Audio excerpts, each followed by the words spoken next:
What up, gang? Lane Carolina Jackpot time coming at you. It's Friday evening. This Jimblo Fisher, Nick Saban drama fest from the other day. Hadn't really made comment on that one on this channel yet. To be honest with you, I haven't made a ton of videos, period, where I've referenced the NIL or the transfer portal or any of that, to be honest with you, because number one, this transfer portal thing, it's kind of hard to keep up with, isn't it? I mean, if you're a working stiff like myself, it is really difficult to keep up with who's going where.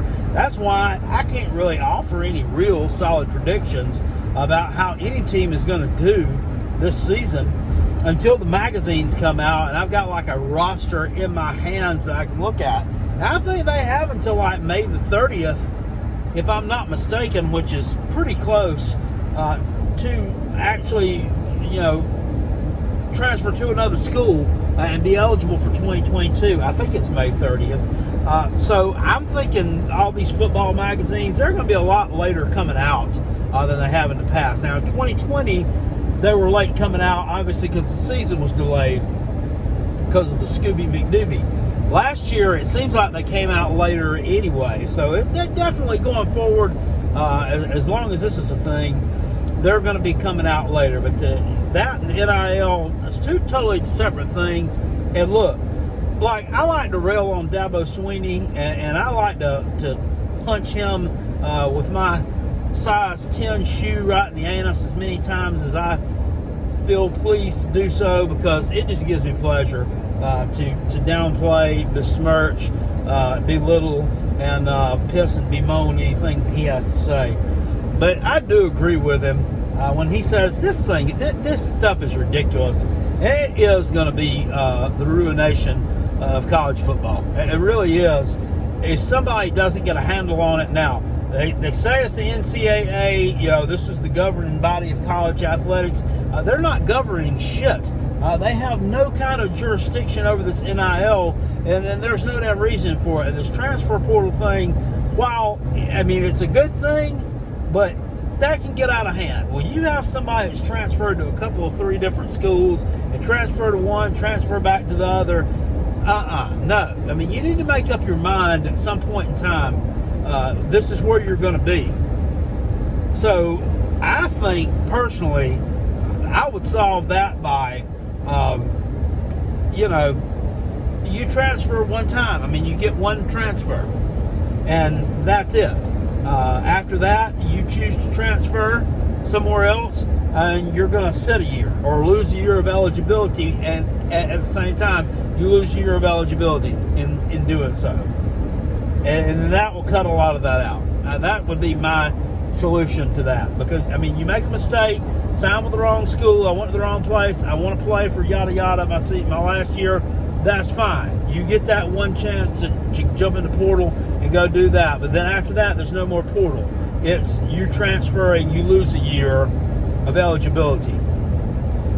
Kind of like it was in the old days. I mean, you transfer, but you lost, I mean, you had to sit out a year, but you didn't lose the eligibility. Now I think it should take some eligibility away from it. I mean, you cannot just keep doing this. You can't play fucking hokey pokey with someone's program, and that it just ain't. It's not cool. It's selfish, and I don't like it, and it ruins things for the fans. And then number two, the NIL. Yeah, great. I mean, you can benefit from your name, image, your likeness, whatever. But them talking about being able to buy fucking houses and all this garbage for their families, and well, he's going to go there because he can buy, now he can buy this $1 million home for his parents. They ain't had nothing, blah, blah, blah. Well, they ain't had nothing. Well, I understand that. But number two, you ain't done nothing. You ain't done nothing. You're good in high school. Okay, that's great. You're great in high school. That doesn't translate when you get on the field in college with the big boys, where everybody was good in high school, that you're going to be good in college. Okay? So, you ain't done nothing yet. So, in my opinionation, you don't deserve to be buying a damn $1 million homes. You do if you make it to the NFL. Oh, you sure should do. but not for being able to make it to Texas as a 5-star. No way. That stuff right there, that needs to be capped. It needs to be capped off at a certain amount, whether it be $10,000, whether it be $15,000. I don't know. I don't know what the amount would be. Okay, I couldn't even bother. Okay, I don't care. Okay, I care if you cap it off at $100,000 of NIL deals, and then after that, then it's an NCAA violation. Period. Plain and simple. But I mean, get someone out there, get some checks and balances in place, and get a system to monitor this, because it is getting out of control, and it's going to get out of control. And your teams like your Texas A&M, your Ohio State, your damn Notre Dame's. I mean, these ones with lots of money, lots of big alumni bases that are rich, that own businesses, that are going to be able to. These are the programs going forward that are going to be the most successful to a certain degree. Now, I mean, you can build a great team off of 3 stars. Yeah, right. I know. I mean, that only happens every once in a while, right? Like Connor Shaw played for the Gamecocks, was a 2-star coming out of high school, and he developed into a 5-star talent on the field at South Carolina. Those stories are like 1 in 500.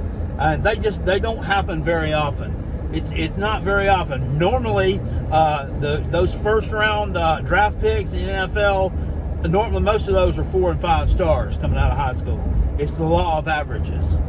It's the law of averages. And the law of averages says that those teams are able to get those players, that they're going to field the best teams year after year after year. And that's just the way it is. And people want to talk about Clemson as your run of dominance over. Yeah, it is. It is, because they don't have the money. They don't have the money to be able to compete with those other schools as far as NIL goes. They just don't. Neither do, and the Gamecocks. You can joke about it all you want to, but our goal is like let's win the SEC championship one day. South Carolina make the playoffs one day. I know it's far-fetched. I understand that. Is that ever going to happen in this world? No, never going to happen. It will never happen. Why? Because the Texas A&Ms, the Georgias, the Alabamas of the world will own the SEC for years to come, and no one else will even stand a chance. Hang it up, Kentucky. Finishing second in the East. It's the best you're ever going to do under this damn NIL, because you're not going to be able to afford them either. You're not going to be able to afford those athletes. It's ridiculous. Buying high school players. Don't like it. I don't like what's forced to come. Now, does that mean that on September 3rd or whatever it is, whenever the first Saturday or after it's first Thursday, actually there's a week 0 this year too, like normal. I'll be tuned into that. Does that not mean that I'm not going to watch Tennessee and Ball State? Does that not mean that I'm not going to watch my Gamecocks and Georgia Southern, or Georgia State, excuse me? Does that mean that I'm not going to watch the Taters take on Georgia Tech that's Monday night? No. I mean, I'm not going to watch Florida State and LSU? No, it's not. Don't mean none of that. I love college football. Get very passionate about it, and sometimes get very inebriated during it. But none of that is going to stop me from watching college football. It's kind of sad when it seems like the outcomes are almost predetermined. NCAA, do something. Step in there and lay out some boundaries. Because if you don't, this shit's going to get more out of hand than it already is. And guess what?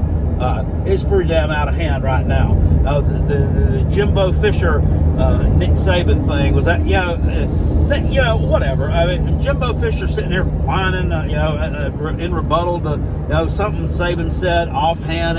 And not that I'm saying either one of them was right or wrong, but, Jimblo Fisher, he's a clown anyway.